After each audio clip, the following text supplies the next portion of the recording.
আসসালামু আলাইকুম। বাংলাদেশ বেতার, রাজশাহী।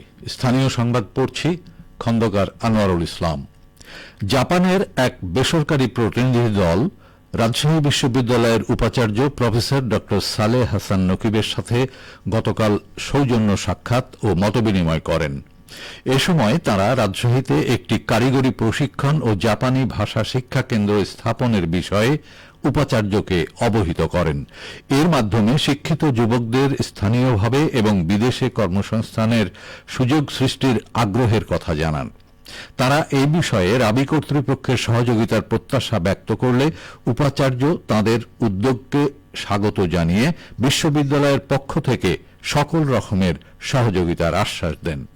এ সময় রাবি উপাচার্য শিক্ষা প্রফেসর মোহাম্মদ ফরিদউদ্দিন খান, উদ্ভিদ বিজ্ঞান বিভাগের অবসরপ্রাপ্ত প্রফেসর মোহাম্মদ মঞ্জুর হোসেন উপস্থিত ছিলেন। চাঁপাইনবাবগঞ্জ জেলা তথ্য অফিসের আয়োজনে তারুণ্য নির্ভর, উন্নত, সমৃদ্ধ, বৈষম্যহীন ও জবাবদিহিতামূলক বাংলাদেশ গড়ে তোলার লক্ষ্যে গতকাল গোমস্তাপুর উপজেলার বোয়ালিয়া ইউনিয়নের অন্তর্গত আলমপুর সরকারি প্রাথমিক বিদ্যালয় প্রাঙ্গণে নারী সমাবেশ অনুষ্ঠিত হয়েছে। নারী সমাবেশে প্রধান অতিথি ছিলেন গোমস্তাপুর উপজেলা নির্বাহী অফিসার জাকির মুন্সি। এ সময় তিনি বলেন, বাংলাদেশে মাদকের যে ভয়াবহতা বিরাজ করছে তা থেকে উত্তরণের জন্য সকলকে এগিয়ে আসতে হবে। মাদকমুক্ত বাংলাদেশ প্রতিষ্ঠায় তিনি সন্তানদের ধর্মীয় শিক্ষা প্রদানের পরামর্শ দেন।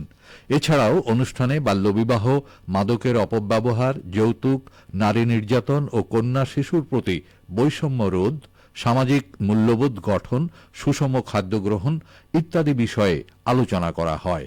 সমাবেশে শিক্ষক, শিক্ষার্থী, নারী, পুরুষ ও শিশু সহ সমাজের গণ্যমান্য ব্যক্তিবর্গ উপস্থিত ছিলেন। বগুড়ার ধুনট উপজেলার গোসাইবাড়ি আমির উদ্দিন আয়েজউদ্দিন উচ্চ বিদ্যালয় ও গোসাইবাড়ি করিম বক্স ওয়াসিম উদ্দিন বালিকা উচ্চ বিদ্যালয়ের ৬৪ জন শিক্ষার্থীর মাঝে ডাক্তার ওয়াসিম ওয়ালেদা মেধাবৃত্তির অর্থ ও সম্মাননা ক্রেস্ট প্রদান করা হয়েছে।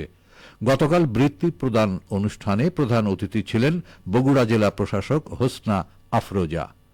বিশেষ অতিথি ছিলেন বগুড়া টিএমএসএস মেডিকেল কলেজের অধ্যাপক ডাক্তার জাকির হোসেন, জেলা শিক্ষা কর্মকর্তা রমজান আলী আকন্দ। উপজেলা নির্বাহী অফিসার ক্রিস্টোফার হিমেল রিসিলের সভাপতিত্বে আরও বক্তব্য রাখেন বাংলা একাডেমির উৎপাদন কর্মকর্তা Shah Mohammad Moniruzzaman, apex club of বগুড়ার সভাপতি আলী হাসান সুফল। নাটোরে জুলাই গণ অভ্যুত্থানে প্রাণ হারানো শহীদদের স্মরণে স্ট্রিট মেমোরি স্ট্যাম্প নির্মাণ কাজ শেষ হয়েছে। ৫ শহীদের প্রাণ হারানো স্থানটিতে স্থানীয় সরকার প্রকৌশল বিভাগের কারিগরি সহায়তায় স্মৃতিফলক নির্মাণ কাজ বাস্তবায়ন করেছে জেলা পরিষদ। জুলাই গণ অভ্যুত্থানে নাটোর জেলার ৮ জন শহীদ হয়েছেন। শহীদদের মধ্যে ২ জন ঢাকাতে এবং ১ জন গাজীপুরে শহীদ হন। অবশিষ্ট ৫ জন সাবেক সংসদ সদস্য শফিকুল ইসলাম শিমুলের শহরের পিটিআই সড়ক এলাকার বাড়িতে অগ্নিদগ্ধ হয়ে মারা যান। অগ্নিদগ্ধ হয়ে প্রাণ হারানো স্থানটির কাছেই আইসিটি ট্রেনিং অ্যান্ড ইনকিউবেশন সেন্টারের সীমানা প্রাচীরের সাথে ৫টি স্ট্রিট মেমোরি স্ট্যাম্প নির্মাণ করা হয়েছে। প্রত্যেক স্মৃতিফলকের কালো জমিনে শহীদের সংক্ষিপ্ত পরিচিতি খোদাই করা হয়েছে। পাবনার আটঘরিয়া উপজেলায় বিভিন্ন প্রতিষ্ঠানে অভিযান চালিয়ে জরিমানা আদায় করেছে জাতীয় ভোক্তা সংরক্ষণ অধিদপ্তর। গতকাল উপজেলার আটঘরিয়া বাজার ও দেবোত্তর বাজারে এই অভিযান চালানো হয়। অভিযানে নেতৃত্ব দেন জাতীয় ভোক্তা অধিকার সংরক্ষণ অধিদপ্তর পাবনার সহকারী পরিচালক মাহমুদ হাসান রনি। এ সময় তিনি জানান, সিগারেটের অতিরিক্ত মূল্য ও ক্ষতিকর খাদ্য বিক্রির দায়ে আটঘরিয়া বাজারের আমজাদ ফল ভাণ্ডারকে ৫,০০০ টাকা, শফিকুল ফল ভাণ্ডারকে ৫,০০০ টাকা, সেবা মূল্য তালিকা অসঙ্গতি থাকায় সততা মেডিকেল অ্যান্ড ডায়াগনস্টিক সেন্টারকে ৩,০০০ টাকা, শেফা কেয়ার ডায়াগনস্টিক সেন্টারকে ৫,০০০ টাকা, দেবোত্তর বাজারের রুনা হোটেলকে ক্ষতিকর লবণ দিয়ে খাবার তৈরি, মেয়াদ উত্তীর্ণ পানীয় বিক্রির দায়ে ২০,০০০ টাকা এবং আরাফাত স্টোরকে ক্ষতিকর খাবার বিক্রির দায়ে ২,০০০ টাকা জরিমানা আদায় করা হয়েছে। অভিযানে আটঘরিয়া থানা পুলিশ ও আনসার ব্যাটালিয়ন সহযোগিতা করে। জনস্বার্থে এই ধরনের অভিযান অব্যাহত থাকবে বলেও জানান তিনি। দেশের বৃহত্তম বিল চলন বিল নাটোর, পাবনা ও সিরাজগঞ্জ জেলার 9টি উপজেলায় মাছ উৎপাদন উল্লেখযোগ্যভাবে বৃদ্ধি পাচ্ছে।